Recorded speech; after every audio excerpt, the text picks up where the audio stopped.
Hey, hi again! In the previous video I did a demonstration of the program so that you know how the program looks like and what is the output that the program generates, and also the interface of the program, which is a command line interface.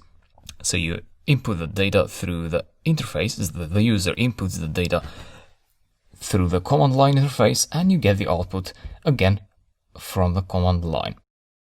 Now I have created a folder here somewhere and I have give it a name. You can give it any name that you want, and inside this folder I'll be putting all the files of this project.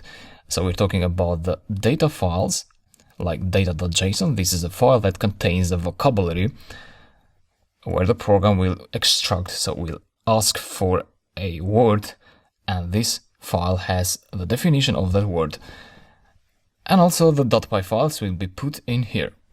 So we know the output. Now we need to figure out the way how to go to that output, and we will take the approach step by step, which means that first we're going to develop a simple version of the program, just like give the program a word and the program will return the definition of that word.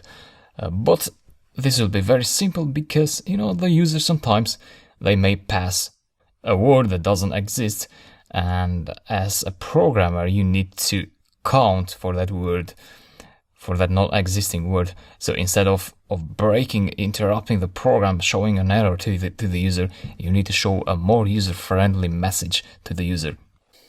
And we'll do that in the next videos, but for now the very first thing we need to think about is the data. So I did some research on the web and I found this dataset of words and definitions. Now this is around 5 megabytes of data, so in Atom it takes a while to open, so I clicked it and I'm still waiting for it to open. Now it opened.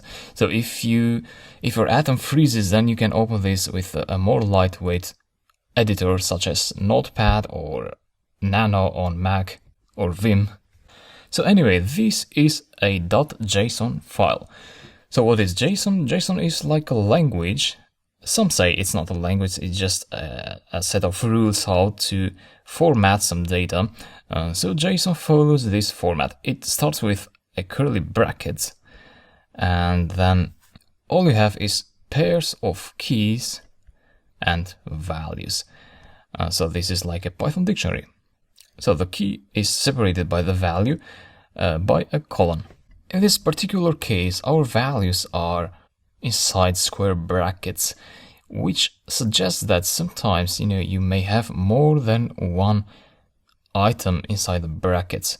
For instance, let me search for the word, Control F or Command F, rain. So that will take us in here. First, let me go to View and toggle Software Wrap.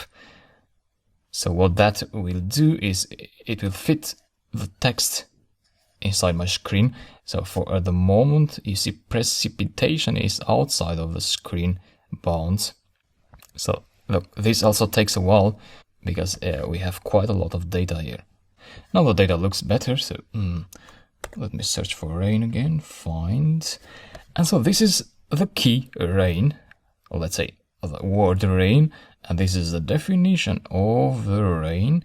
And in this case we have two definitions because for some words you may have more than one meaning, or you have more than one form. For instance, this is the noun rain as a noun, so it's a precipitation, and this is the verb for rain.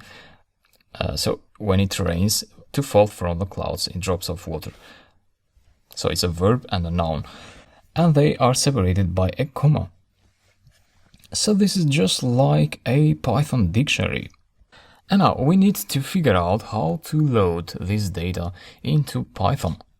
Because to access data from this file, you first need to load it into Python as a specific Python data type. And then you access data from that data type. So think for a moment what Python data type would be more appropriate for this JSON file. So think about that, and I'll show just that in the next lecture. See you there.